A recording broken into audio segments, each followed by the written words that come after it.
여러분의 활기찬 인생을 책임집니다. 안녕하세요. 유아로 닥터 이윤주입니다. 최근 직원들의 건강관리에도 투자를 아끼지 않는 기업이 많이 늘고 있다고 합니다. 직원들의 금연을 권장하거나 비만을 관리해준다고 하는데요. 이렇게 직원의 건강을 고려한 건강 경영을 하면 직원들의 회사에 대한 만족도가 높아지는 건 물론이고 생산성도 향상된다고 합니다. 이런 게 바로 일석이조 아닐까요, 장원 씨? 네, 맞습니다. 안녕하세요. 건강지킴이 장원입니다.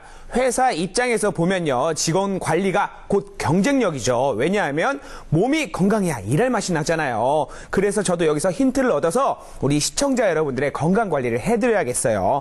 여러분 금연하세요. 여러분 술 좀 줄이세요. 여러분 운동하세요. 라고 하면은 우리 유아로 닥터 시청률도 쑥쑥 오르겠죠?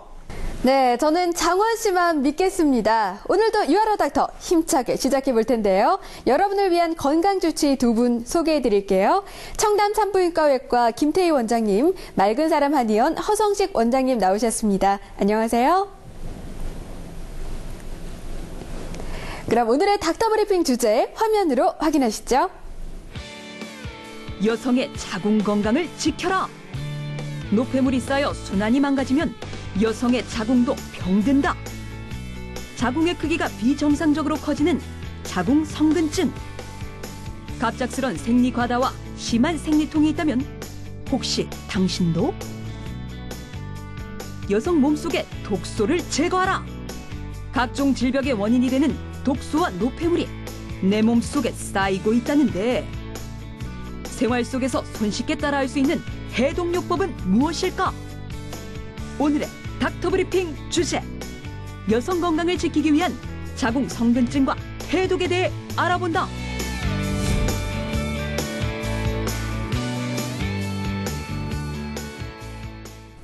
사실 한국에서는 여성에게 건강보단 아름다움을 강요하는 게 아닌가 싶거든요. 거리엔 성형이나 다이어트 광고 같은 게 많고요. 방송에서도 인형 같은 외모의 아이돌들만 보이니까 여성들의 건강은 뒷전으로 밀려나는 게 아닐까 싶어요. 맞아요. 사실 아름다움 중에서 건강미가 최고죠. 그런 의미에서 오늘은 확실한 여성 건강, 중요한 여성 건강, 빠질 수 없는 여성 건강에 대한 유아로 닥터 만들어 보도록 하죠. 네, 그럼 여성의 제2의 심장이라 불리는 자궁 건강을 지키는 법을 종양외과 전문의 김태희 원장님의 닥터 브리핑에서 확인하시죠.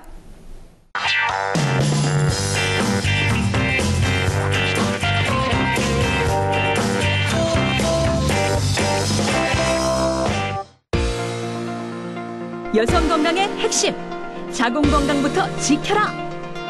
종양외과 전문의 김태희 원장. 자궁은 이게 축소된 우주와 같습니다. 달이 차고 기우는 것처럼 월경 주기를 가지면서 생명의 순환을 이어갈 준비를 합니다. 그런데 어떤 경우에는 이제 노폐물이 쌓여서 순환이 망가지듯이 어떤 자궁에 어떤 병이 생기는 경우가 있습니다. 그 중에 자궁 성근증은 환자분을 무척 아프게 하고 많은 경우 어떤 자궁을 적출하게 만드는 병입니다. 이 성근증이라는 것은 비정상적으로 존재하는 자궁 내막 조직이기 때문에 자궁이 이게 커지는 병을 말합니다. 어떤 때는 자궁의 크기가 한 임신 12주 정도 크기까지 굉장히 커질 수도 있습니다. 자궁을 적출해서 병리 검사를 해야지 정확한 확진이 가능하기 때문에 정확한 유병률을 알 수는 없습니다. 대개 출산을 하지 않았던 사람보다 출산을 했던 여성분들한테 더 많이 나타납니다. 대표적인 증상으로는 일단은 많이 아픕니다. 때로는 이제 우리가 상상하기 힘들 정도로 아픈 경우도 있고요. 이것 때문에 일상생활이 힘든 경우도 많이 있습니다. 이런 통증이요. 이제 자궁 쪽 아랫배만 아픈 게 아니라 때로는 골반 전체로도 아프고 이제 이게 허리 쪽으로도 또 엉덩이 쪽으로 이렇게 통증이 퍼지기도 하고 허벅지 이런 통증도 심하게 옵니다. 그 외에 또 이제 생리혈 같은 거 굉장히 많이 만들어가지고요. 때로는 어떤 심각한 빈혈까지 생겨서 어떤 경우는 이제 수혈까지 하는 경우도 생길 수가 있습니다. 그리고 이제 생리혈이 나올 때 이제 덩어리져서 이렇게 뭉텅뭉텅 나오는 것도 흔한 증세인데요. 이런 증세는 보통 한 40대, 50대 그때 많이 나타나는데요. 때로는 30대, 20대에도 나타나는 경우도 많이 있습니다. 또한 이런 젊은 사람들한테서는 임신이 굉장히 중요한데요. 임신을 원하는 여성분들한테 어떤 불임증을 만들기도 합니다. 이걸 진단하는 방법으로는 여러 가지가 있을 수 있는데 우선 간단하게 초음파를 봤을 때 어떤 자궁벽이요 일부분이 좀 두꺼워져 있습니다. 그리고 그쪽에 혈류가 많이 분포되어 있고 이런 경우에 환자분 증세랑 비교해봐서 성근증이다 이렇게 진단을 할 수도 있는데 최근에는 초음파라든지 이런 것보다는 MRI를 많이 봅니다. 자, 이 치료법은 이제 여러 가지가 있을 수가 있는데요. 만약에 이제 폐경기가 가까웠다. 그러면 이제 사실 폐경기가 되면은 이런 증세들이 이제 생리를 안 하기 때문에 없어지기 때문에 좀 이제 진통제라든지 또 호르몬제 치료를 하면서 좀 기다려 볼 수가 있습니다. 근데 아직 폐경이 많이 남아 있고 또 증세가 심한 경우는 자궁 적출을 갖다가 이제까지 많이 권했습니다. 그런데 환자분들이 미혼이거나 또는 이제 출산을 계획하고 있는 경우는 또 적출을 할 수가 없고요. 또 이 성근증 자체가 또 불임 원인이 되기도 하기 때문에 자녀 계획이 있던 분들 또는 자녀 계획이 없더라도 자궁 적출이 어떤 장기에 손상을 가까우기 때문에 그런 걸 갖다가 감당할 수 없는 많은 환자분들이 어떤 수술 없이 좀 힘들게 버텨왔었습니다. 요런 이제까지 기존 치료법들 말고 어떤 새로운 치료법들을 제가 좀 소개시켜 드리려고 하는데요. 자궁 동맥 색전술로 이제 혈관을 통해 가지고 치료할 수 있는 방법도 있고요. 일단 가임기 여성들도 이제 임신에 대한 걱정 없이 안전하게 시술을 갖다가 받을 수가 있고요. 이 시술 후에 어떤 자연 분만도 가능하기 때문에 또 이런 기술이 때로는 기적 같은 것들을 만들기도 합니다.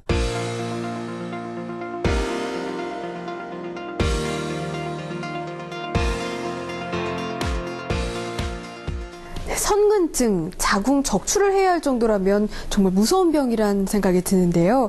그렇다면 우리가 흔히 알고 있는 자궁 근종과 선근증 어떤 차이가 있나요? 자궁은 있잖아요. 이제 근육층이랑 내막층으로 이렇게 구별이 되는데요. 자궁 근종이라고 하면 이 자궁 근육층에 생기는 양성 혹이고요. 자궁 선근증이라는 거는 자궁 내막에 있어야 될 세포가 일단 알 수 없는 이유로 이제 자궁 근육층에 착상을 하고요. 거기서 이렇게 막 증식을 하는 병을 말합니다. 두 개 이제 엄연하게 좀 다른 병입니다. 아무래도 자궁에 생기는 질환인 만큼 임신을 앞두고 있는 여성분들한테는 정말 우려되는 질환인데요. 자궁 선근증, 이게 임신에 어떠한 영향을 미치나요? 우선 이제 만성적인 염증 때문에 어떤 나팔관의 염증을 만들 수도 있고요. 때로 이제 착상 자체를 갖다가 좀 힘들게 할 수도 있고 또 어떤 때는 이제 딱딱한 이제 조직이다 보니까 이제 임신 진행이 되고 자궁이 늘어나야 되는데 고비가 잘 늘어나지 않아서 조기 유산과 같은 안 좋은 경과를 만들기도 합니다. 또 자궁 선근증이 40, 50대 여성들에게 많이 나타난다고 말씀해 주셨는데요. 그렇다면 각 여성 나이대별로 흔히 나타날 수 있는 자궁 질환 어떤 것들이 있을까요? 사실 20대 때는요. 일단 산부인과 가는 것 자체가 좀 많이 좀 민망스러워하고 꺼려합니다. 그러나 정기적으로 검진을 해서 어떤 근종이라든지 선근증 이런 병이 미리 있는 걸 더 확인하고 정기적으로 추적 관찰하는 게 제일 중요하고요. 물론 이제 30대, 40대 지나가면 그때는 어떤 이제 암과 연관돼서 자궁 경부암 검사를 갖다가 정기적으로 하는 게 중요합니다. 여성의 건강 역시 본인 스스로가 가장 먼저 챙겨야겠습니다. 이번엔 우리 몸에 쌓인 독소를 배출해주는 해독요법에 대해서 한의사 허성식 원장님의 닥터브리핑에서 확인하시죠. 여성 건강 해독이 답이다. 한의사 허성식 원장.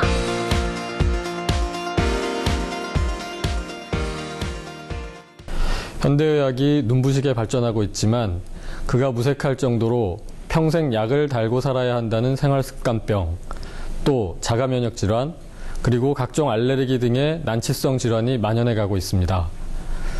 이는 현대 물질 문명의 발달로 생활은 많이 편리해졌지만 그 반면에 우리 인체에 독소가 많이 쌓였기 때문입니다. 이렇게 인체에 축적된 독소를 해결할 수 있는 것은 바로 체내에 존재하는 대사효소입니다. 효소의 역할을 한번 살펴보겠습니다. 첫 번째, 소화된 음식물이 에너지로 쓰일 수 있도록 잘게 분해하고 영양분이 빠진 찌꺼기가 몸 밖으로 배설될 수 있도록 도와줍니다. 이것이 바로 소화효소의 역할입니다. 두 번째, 염증 치료, 항균 작용, 면역 관장, 혈액 정화, 세포 재생 등 생명 활동에 필요한 일체의 화학 반응에 관여합니다. 이것이 바로 대사효소입니다. 우리 몸은 일정량의 효소가 잠재되어 있습니다. 이를 잠재효소라고 하며 잠재효소는 한정되어 있기 때문에 평소에 효소가 낭비되지 않도록 절제된 삶이 필요합니다. 우리가 음식을 먹으면 효소의 70% 이상이 위장관으로 몰리며 머리를 쓰거나 몸을 움직이면 70% 이상이 신진대사에 쓰이는데요. 만일 소화에 쓰이는 효소를 아낄 수만 있다면 잠재 효소 중 많은 부분이 대사 효소로 전환되어 대사 질환을 예방하거나 치료할 수 있게 됩니다. 해독요법이란 바로 음식 섭취량을 줄이면서 효소가 풍부한 신선한 음식을 섭취함으로써 인체 내의 대사 효소가 자기 역할을 충실히 하도록 해주어 과다한 지방, 노폐물, 오염물질, 비정상적인 영양물질 등을 태워서 생명활동을 위한 에너지로 재활용하도록 하는 방법인 것입니다. 마치 쓰레기 매립장에서 쓰레기를 태워 그 열로 지역 난방을 위한 에너지를 만들어내는 것처럼 말이죠. 쓰레기도 없애고 대사 에너지도 만들어내는 일석이조의 효과를 내는 것입니다. 그래서 해독요법을 통해 건강한 신체를 만들 수 있습니다. 대사효소 고갈 또는 부족으로 각종 난치성 질환이나 만성질환, 각종 염증 등으로 병든 현대인들에게 소화기 계통의 절식 또는 단식을 통해 휴식을 시키면서 해독요법을 적용함으로써 짧은 기간 내에 대사효소가 활성화돼서 인체가 지닌 자기 정화 및 자연 치유력의 향상, 다시 말해 항상성의 극대화를 가져와서 신속한 건강 회복을 기대할 수 있는 것입니다. 생활 속에서도 식생활 습관에 조금만 신경을 쓴다면 얼마든지 해독요법을 스스로 할 수 있습니다. 첫 번째, 꼭꼭 씹으면서 침과 음식이 잘 섞이도록 합니다. 두 번째, 물과 밥을 분리해서 소화효소가 희석되지 않도록 합니다. 세 번째, 발효 음식을 먹습니다. 식품을 발효하면 음식의 풍미가 좋아지고 유해 성분이 사라지며 부영양소가 증가하게 되어 소화효소를 아끼게 됩니다. 네 번째, 생채소는 자기 분해 효소가 있어 식사 전에 미리 많이 먹으면 소화효소를 아낄 수 있습니다. 다섯 번째, 가능하면 따뜻한 음식을 먹어서 효소가 잘 작용할 수 있도록 합니다. 여러분, 혈압이 높아지거나 당뇨가 생기거나 어떤 다른 문제가 생겼다면 생활 속의 문제점을 찾아 적극적으로 해결하면서 해독요법을 병행해 보시기 바랍니다.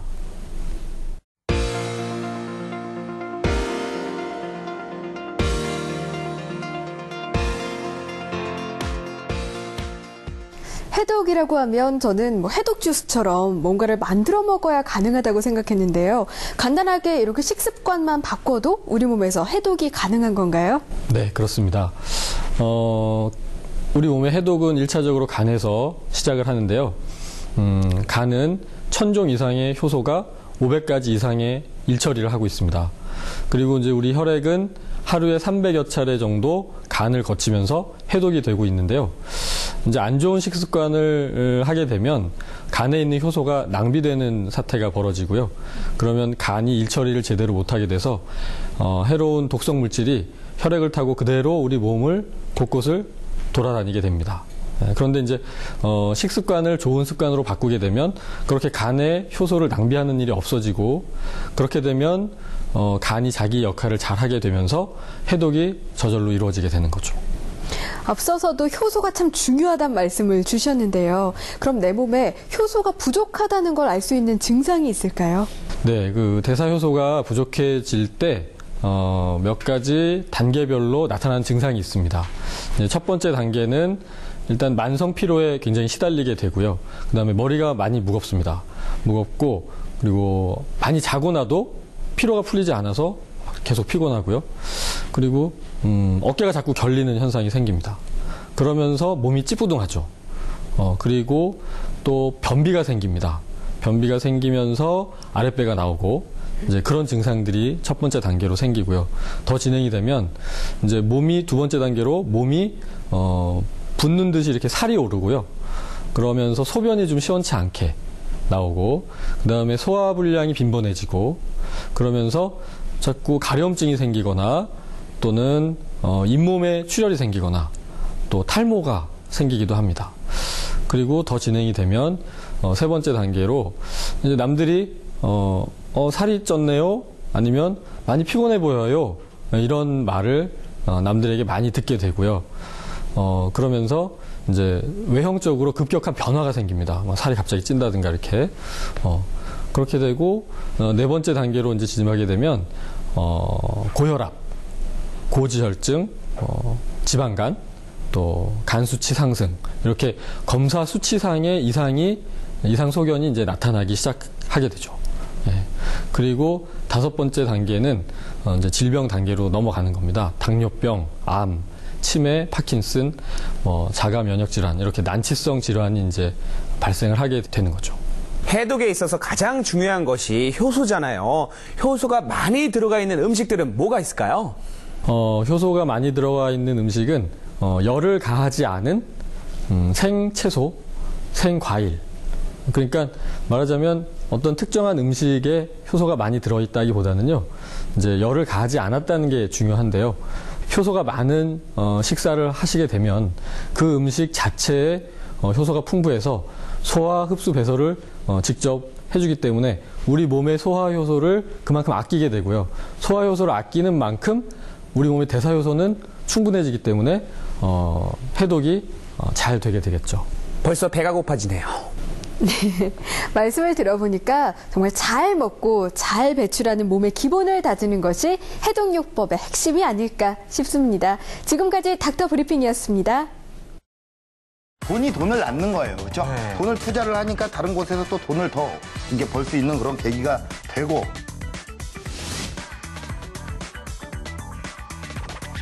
광고비를 아끼는 회사는 비전이 없는 회사라고 생각을 합니다. 진짜로.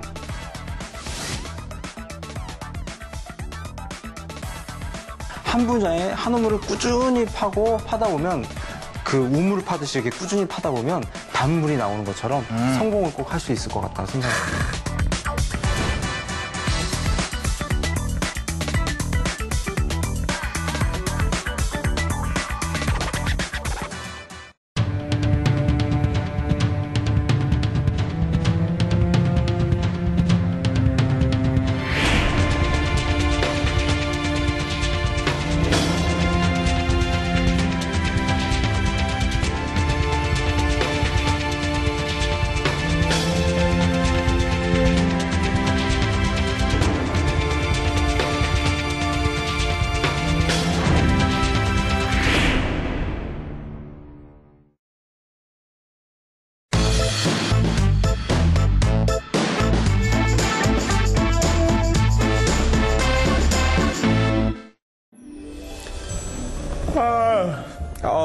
아침을 안 먹었더니 배가 고프네. 커피나 한잔 마시죠.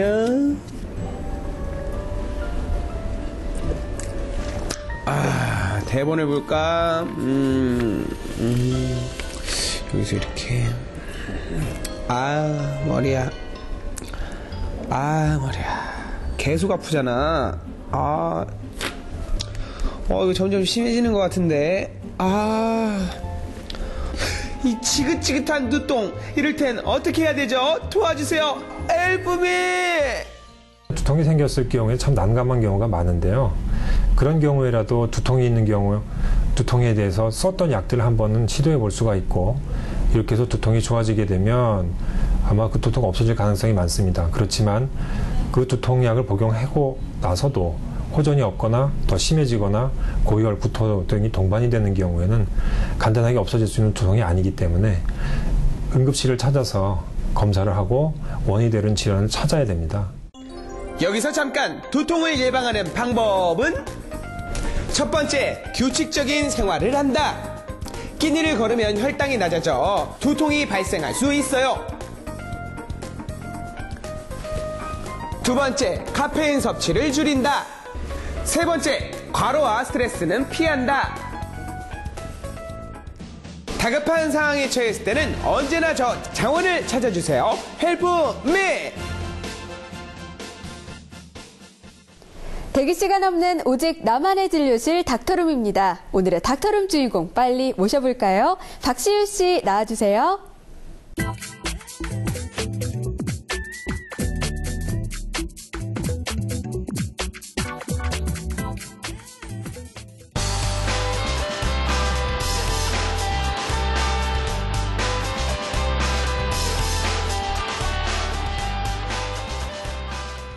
네, 의뢰인 요즘 뭔가 준비하고 있는 일이 있다고 들었어요. 전 바리스타 공부하고 있고요. 한식조리 기능사 또 공부하고 있습니다. 오, 바리스타를 하시려는 거 보면은 커피를 굉장히 좋아하실 것 같은데 하루에 몇 잔 정도 드시나요? 처음에는 초반기는 한 잔 정도 먹었었는데요. 지금은 공부하다 보니 늘어서 하루에 5잔에서 6잔씩 먹고 있습니다. 그만큼 열심히 자신의 꿈을 향해 노력하고 계신 것 같은데요. 닥터룸엔 어떤 계기로 신청하게 되셨나요? 제가 어렸을 때부터 알레르기가 워낙 심해서 알레르기 때문에 걱정도 됐고요. 근데 최근에 제가 자궁 건강이 좀 염려가 돼서 그래서 신청하게 되었습니다. 그렇다면 건강관리에 굉장히 특별히 신경을 쓸 것 같은데 어떠신가요? 제가 알레르기를 갖고 있다 보니까 가급적 익혀 먹어야 되는 거는 생으로 먹으려고 노력을 하고 있고요. 왜냐면 익히면서 알레르기가 죽는 것도 있지만 더 사는 것들도 있기 때문에 그거에 비례해서 제 건강을 유지하려고 노력하고 있어요. 네, 닥터룸을 찾으면서 가장 기대하는 점이 있다면 어떤 점이 있을까요? 제가 워낙 알레르기가 심하다 보니까 알레르기를 이러면 조금 더 완화시킬 수 있겠다라는 막연한 기대감이요. 꼭 그 기대감이 현실이 되었으면 하는 바람입니다. 그럼 본격적으로 의뢰인과 이야기 나눠보기 전에 박시우 씨는 어떤 하루를 보내고 있는지 그 일상 카메라에 담아왔습니다. 함께 만나보시죠.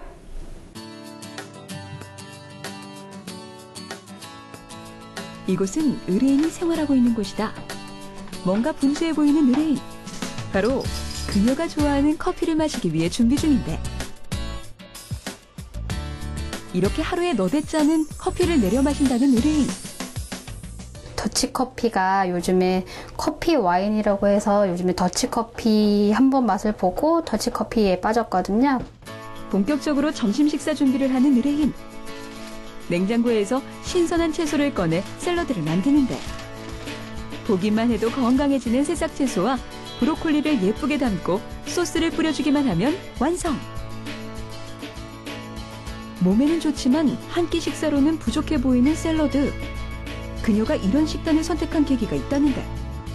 오래되진 않았고 처음에는 증상이 없었다가 최근에 한 아버지 돌아가시고 얼마 안 있다가 계속 생리통이 심해지면서 생리량이 많아지더라고요. 좋은 음식이 뭐가 있을까 찾아보니까 야채하고 견과류가 좋다고 해서 그걸로 샐러드를 만들어서 먹고 있어요. 생리통뿐만이 아니라 어린 시절부터 그녀를 괴롭혀온 알레르기 질환이 그녀가 식단을 바꾼 결정적 원인이 되었다고. 꼬마 때부터 알레르기가 있었는데 이게 성인이 돼서 좀 더 심해졌어요. 음식에도 있고 조금만 차거나 너무 뜨겁거나 해도 그 빨갛게 부어오르는 알레르기가 있고요. 조금만 자극만 있어도 이게 부풀어 오르는 그런 알레르기도 있고 여러 가지가 있어요.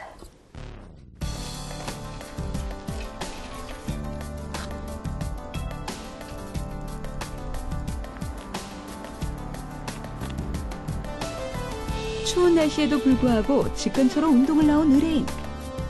매일 1시간 반 정도 빠르게 걷는 걸로 운동을 대신한다는데. 알레르기로 인해 고통받아온 만큼 그 누구보다도 건강의 소중함을 잘 알고 있는 의뢰인. 힘들어도 아픈 것보단 나으니까 알레르기를 예방하려면 약이 없기 때문에 이렇게 걷기라도 해서 예방하려고 노력하고 있어요. 알레르기로 인한 생활 제약이 크다 보니 자궁 건강이 나빠져도 치료할 엄두조차 내지 못했다는 의뢰인. 그녀가 건강해지는 방법은 무엇일지 잠시 후 스튜디오에서 공개합니다. 네, 알레르기가 심하다고 하셨는데요. 그럼 구체적으로 몇 가지 정도의 알레르기를 갖고 계신 건가요? 음식 같은 경우에는 웬만한 건 다 가지고 있다고 보시면 되고요. 약물도 음식만큼 많이 갖고 있고, 저는 첨가물이 가장 심한데요. 첨가물 알레르기 중에 설파이트랑 타트라진, 그리고 L-글루타민산 나트륨이라는 그거에 대한 알레르기가 가장 심해요. 음식에 대해서도 말씀을 해주셨는데 어떤 음식에 대해서 알레르기를 갖고 계신가요? 키위 같은 경우에는 먹고 15분 이내에 그 자리에서 쓰러지고요. 할라피뇨 이런 거 같은 것도 한 15분 정도 되면 쓰러지는 그런 아나필락시스라고 하더라고요. 그런 증상이 있고요. 그냥 가장 보편적으로는 고등어를 먹으면 두드러기가 나는 정도인데 두드러기가 전신에 나고 가끔 이게 두드러기가 목 안으로 퍼지면 혈관 부종이라는 증상도 가지고 있어요. 생각보다 먹지 못할 음식도 많고 증상도 심하다는 생각이 드는데요. 네. 평소에 생활할 때 어떤 점이 가장 불편하세요?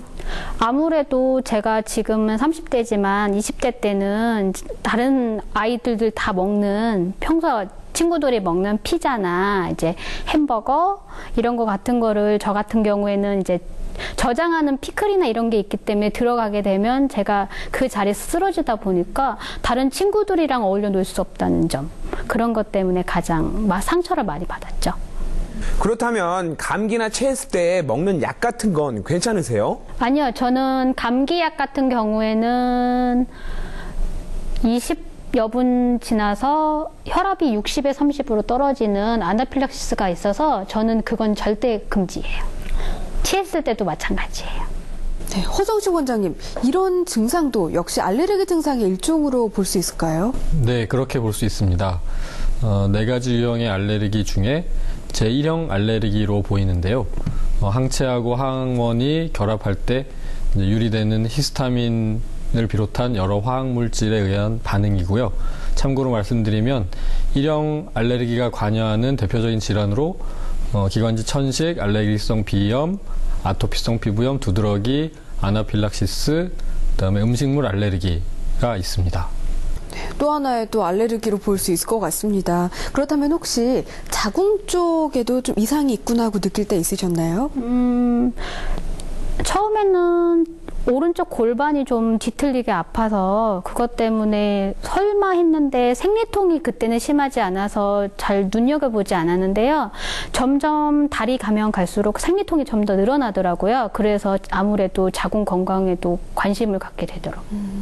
김태희 원장님, 사실 이런 생리통은 많은 분들이 또 호소하는 점인데 이런 분들이 특히 의심해 볼 만한 자궁 질환이 있을까요?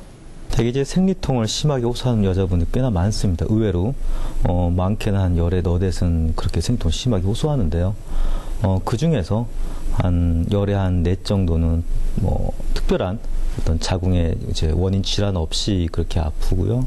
그래도 한 절반 이상은 자궁 근종이라든지 성근증 또는 자궁 내막증 이런 병들 때문에 이제 생리통이 심한 경우가 많이 있습니다. 그래서 생리통이 심할 때는 그런 원인이 되는 질환이 있는지 없는지를 확인하는 게 제일 중요합니다. 네, 박시우 의뢰인의 다양한 이제 증상들을 들어봤는데요. 과연 원인은 무엇인지 저희가 전문 검진을 해봤습니다. 화면으로 확인해 보시죠. 의뢰인의 자궁 건강을 알아보기 위한 산부인과 상담을 실시. 혈액을 채취해 난소의 호르몬 분비를 검사하고 자궁과 난소의 모양, 크기를 확인하는 초음파 검사를 실시했다. 이를 통해 배란과 자궁 내막, 자궁 근종 등이 있는지를 확인한 뒤 한의원으로 자리를 옮겨 알레르기에 대한 상담을 실시. 의뢰인의 기본적인 건강 상태와 체질을 알아보기 위한 진찰을 먼저 실시한 뒤 체성분 검사를 통해 신체 부위별 수분량과 근육량이 충분한지를 검사했다. 심박수를 측정하고 맥박이 뛰는 데에 따른 혈압의 변화를 검사한 뒤 체열 검사를 통해 몸의 각 부위가 적절한 체온을 유지하고 있는지를 알아보았다. 홍채 검진을 통해 스트레스 지수 및 몸 전반적인 상태를 검사했다. 과연 의뢰인의 건강 상태는 어떤지 잠시 후 스튜디오에서 공개합니다. 박시우 의뢰인의 전문검진 장면 보셨습니다. 네, 알레르기 때문에 병원은 많이 다녀보셨을 것 같은데요. 평소에 한의학 쪽으로도 방문해 본 적 있으신가요? 제가 생리통 때문에 불편해서 침을 맞는다거나 그런 거 같은 경우에는 한번 가본 적이 있는데요. 아무래도 전문 건강검진 같은 경우에는 교수님이 12년 동안 보시다 보니 아무래도 이거는 힘들겠다라는 그 말씀을 많이 해주셔서요. 그거는 정확하게 받아본 적은 없어요. 원장님, 우리 의뢰인처럼 이렇게 알레르기 증상을 갖기 쉬운 체질이 따로 있나요? 한의학에서는 질병 자체보다는 인체 자체에 비중을 둬서 체질을 미리 유형별로 나눠 놓고 그 체질한테 맞는 의식주상의 섭생이 잘못됐을 경우에 각 체질별로 모두 알레르기가 생길 수 있다고 보고 있습니다. 또 김태희 원장님께서도 의뢰인을 전문 검진해 주셨는데요. 아무래도 의뢰인이 알레르기가 다양하게 있다 보니까 검사하면서도 신경이 좀 많이 쓰이셨을 것 같아요. 일단 환자분이 드시는 약들이요. 보니까 어떤 스테로이드 또는 다른 약들이 굉장히 약을 세게 씁니다. 그래서 그렇게 약을 세게 쓰다 보면 좀 부작용이 많을 수가 있거든요. 뭐 특히 간 같은 만데 많이 부담이 돼가지고 뭐 간에 어떤 지방간이라든지 간에 염증이 생길 수도 있는데 다행히 이제 초음파를 보니까 간에 염증은 없어요. 간은 괜찮고 근데 대신에 이제 아무래도 스테로이드 부작용으로요. 근데 제 손에 좀 살이 좀 이렇게 찔 수도 있고요. 그리고 이제 이런데 어깨에 뭐가 이렇게 뭉치듯이 뭐가 부풀어 오를 수도 있고 뭐 피부가 굉장히 얇아지고 막 그렇게 나쁠 수가 있는데 다행히 그렇게 뭐 심한 증세는 없었습니다. 그래도 참 다행이라는 생각이 드네요. 네, 이제 두 분 선생님께서 의뢰인의 건강 상태를 좀 더 자세히 살펴주시고 궁금증까지 말끔하게 해결해 주실 닥터룸으로 출발합니다.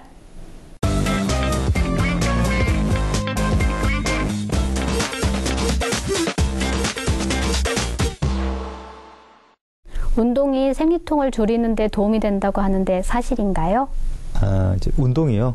어떤 생리통뿐만 아니라 어떤 전반적인 어떤 통증을 줄이는 효과가 있습니다. 이제 운동을 통해서 혈액순환이 좋아지고 또 어떤 엔도르핀 같은 게 분비되면서 이제 통증을 많이 경감시키는데 일단 이제 솔직히 말씀드리면 어떤 생리통이 굉장히 심할 때 그럴 때는 운동만 가지고 좀 부족할 때가 많습니다. 생리통이 식습관과도 관련이 있나요?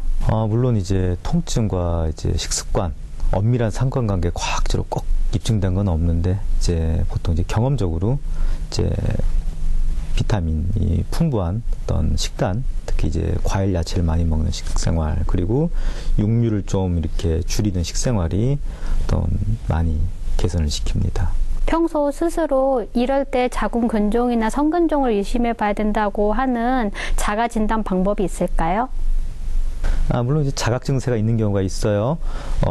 갑자기 생량이 많아진다든지 생리통이 점점 심해진다든지 그럴 때는 어떤 자가 근종이 있다든지 성근증이 있다든지 또 내막증이 있다든지 어떤 그런 자궁 질환 의심을 할 수가 있습니다. 그때 빨리 병원을 오셔서 정확하게 진단을 받는 게 중요하고요. 근데 꽤나 상당수는 특히 이제 자궁 근종 같은 경우는 크기가 매우 커졌을 때까지 뭐 한 10cm, 20cm가 될 때까지도 자각 증세가 없는 경우가 있습니다. 그래서 한 가임기가 됐을 때는 꼭 1년에 한 번씩 꼭 초음파를 해보는 게 제일 좋습니다.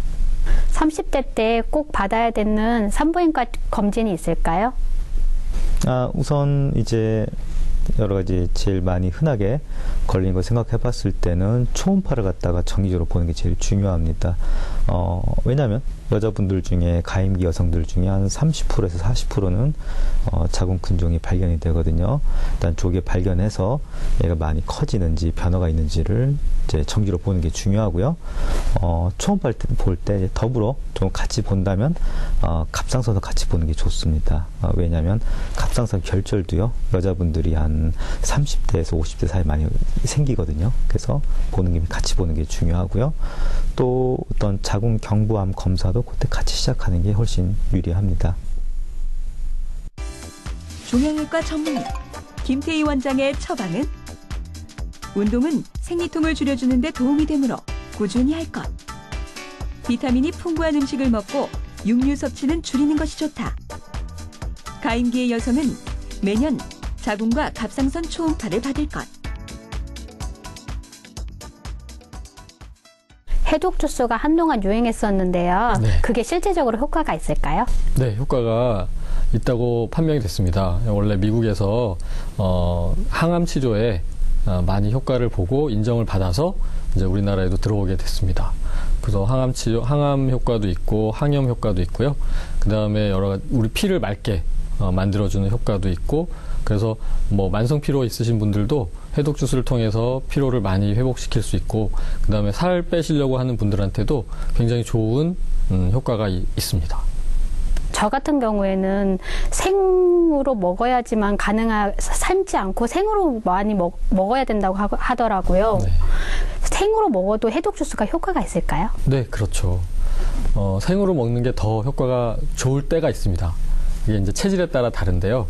어떤 체질은 좀 삶아서 먹는 게 흡수가 더 잘 되는, 유효 성분이 더 흡수가 잘 되는 경우가 있고, 어떤 경우는 어떤 체질은 생으로 먹었을 때 더 흡수를 잘 하게 되는 그런 경우가 있어요. 그래서 우리 의뢰인께서는 좀 익혀서 드시는 게 더 좋을 것 같습니다.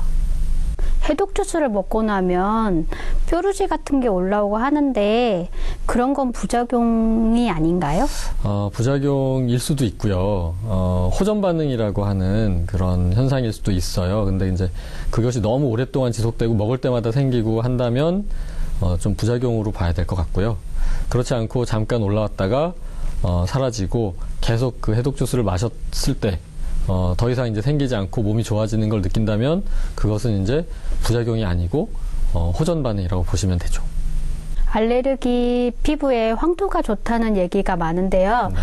황토 말고 혹시 다른 게 유익한 게 좋은 게 있을까요? 황토 말고 또 여러 가지 뭐 백토도 괜찮고요. 그 다음에 이제 요즘 뭐 흔히 이렇게 많이 나오는 지장수 이런 것도 괜찮고, 또 심층 해양수, 해양 심층수 이런 것도 괜찮고요. 우리가 자연 속에서 뭔가 얻을 수 있는 것들을 각자 이제 한 번씩 써보고 좋은지 나쁜지 한번 테스트 해보면서 각자에 맞는 걸 찾아보신다면 좋을 것 같습니다.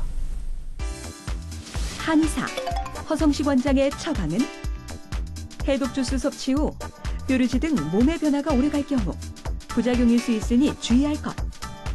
알레르기성 피부 질환에 도움이 되는 천연 재료는 자신에게 맞는 것으로 신중하게 선택할 것. 이제 두 분 선생님들께서 박시우 의뢰인의 건강신호등을 밝혀주실 차례인데요. 건강신호등은 어디까지나 두 분 선생님들의 전공 분야에 국한된다는 점 미리 말씀드립니다. 네, 빨간불과 초록불 중 어떤 불이 밝혀질까요? 박시우 의뢰인의 건강신호등을 밝혀주세요. 먹고 15분 이내에 그 자리에서 쓰러지고요. 두드러기가 나는 정도인데 두드러기가 전신에 나고 혈압이 60에 30으로 떨어지는 아나필락시스가 있어서 항체하고 항원이 결합할 때 여러 화학물질에 의한 반응이고요. 점점 달이 가면 갈수록 생리통이 좀 더 늘어나더라고요. 자궁 근종이라든지 성근증 또는 자궁 내막증 이런 병들 때문에 이제 생리통이 심한 경우가 많이 있습니다. 근종 같은 경우는 자각 증세가 없는 경우가 있습니다. 생으로 먹는 게 더 효과가 좋을 때가 있습니다. 이게 이제 체질에 따라 다른데요.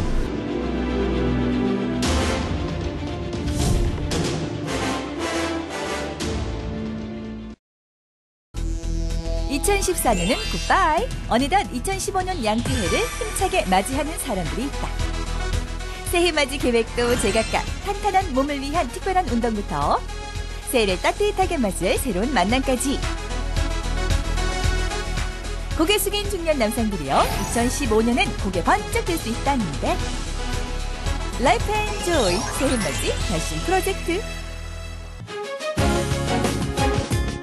무엇을 상상하든 그 이상을 맛볼 것이다. 상상 그 이상의 별미를 찾아라. 새로운 몸과 마음으로 재정비하는 새해. 귀한 재료로 내 몸의 건강을 되돌아보자. 내 몸을 살리는 신비한 맛이 있다. 맛만 생각하는 게 아니라 효능까지 챙겨주는 식재료. 우리 모두 함께 건강해지는 시간. 알짜 정보와 특별한 맛을 쏙쏙 골라 모았다. 지금부터 기대하시라. 어우 미스코리. 건강 챙기세요.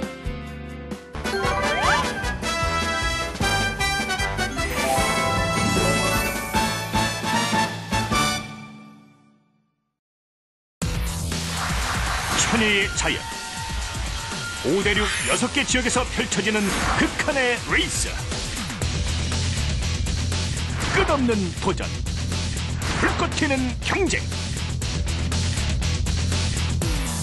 함부로 상상하지 마라 승리를 위한 험난한 여정 그 누구도 경험하지 못한 극한 서바이벌 레이스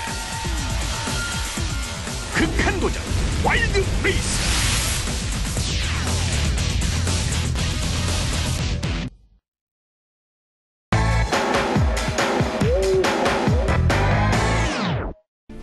박시우 의뢰인의 건강 신호등을 밝혀주세요.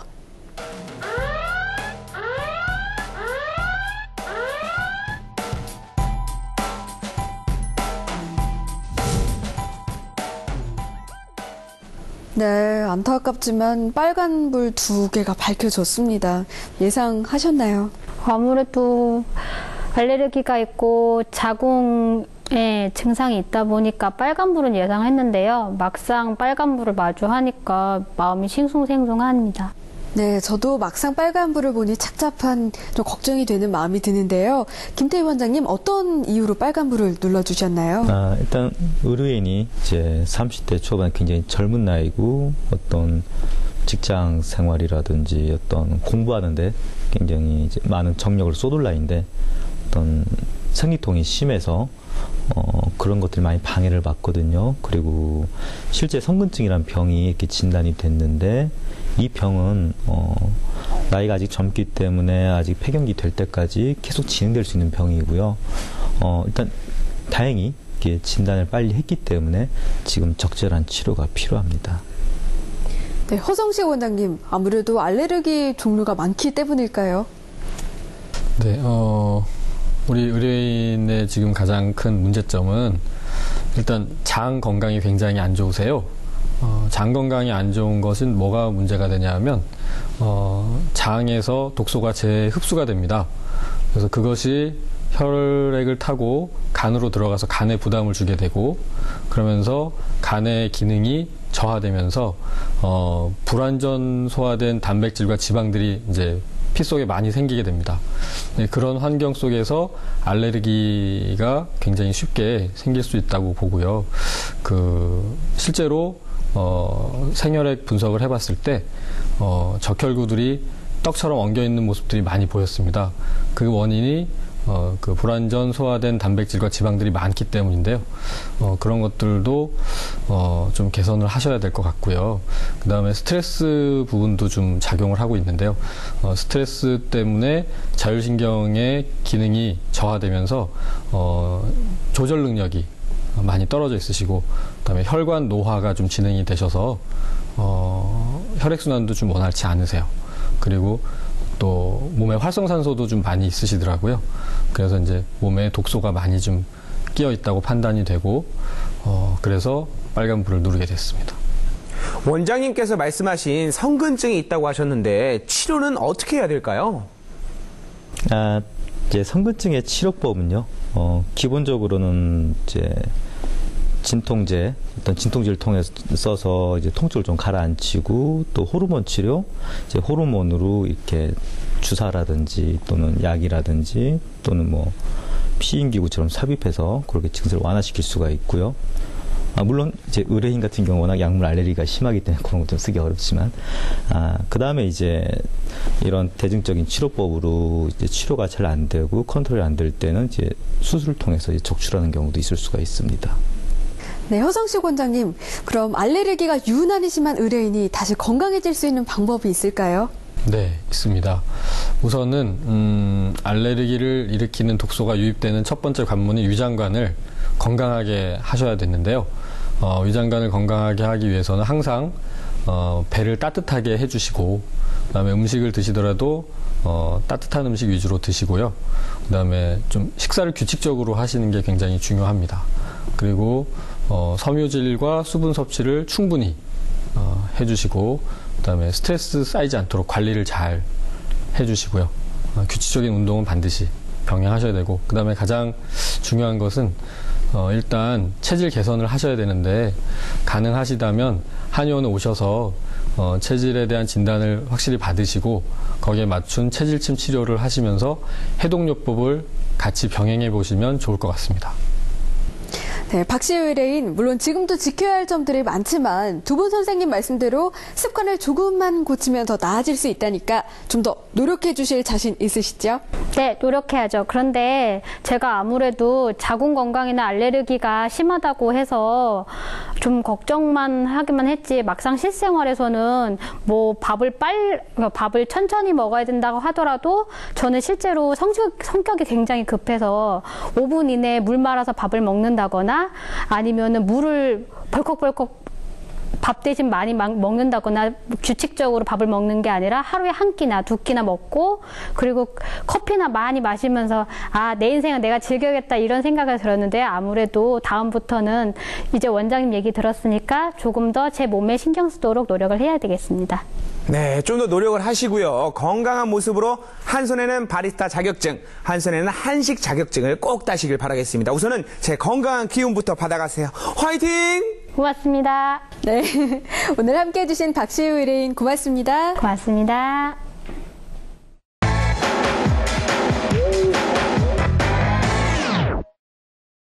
이번에는 생활 속에서 틈틈이 할 수 있는 운동법을 배워보는 시간입니다. 시청자 여러분도 한번 따라해보세요.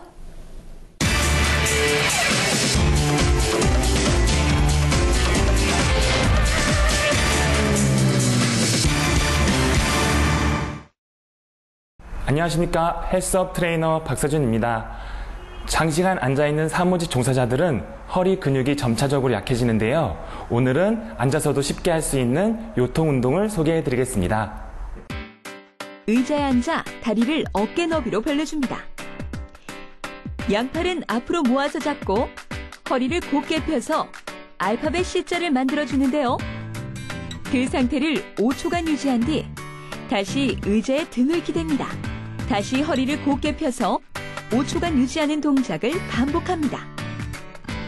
이번에도 같은 자세로 의자에 앉아 양쪽 엉덩이를 번갈아 의자에 붙이는데요. 왼쪽, 오른쪽을 번갈아 가며 엉덩이를 붙인 자세로 5초씩 유지합니다. 이때 허리는 편 상태를 유지합니다. 간단한 동작으로 요통을 예방하세요.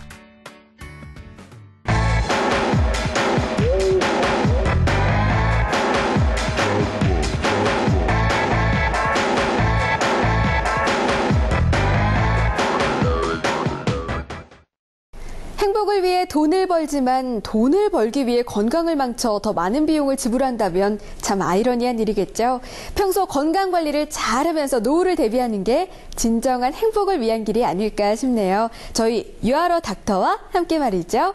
저는 다음 시간에 찾아뵙겠습니다. 고맙습니다.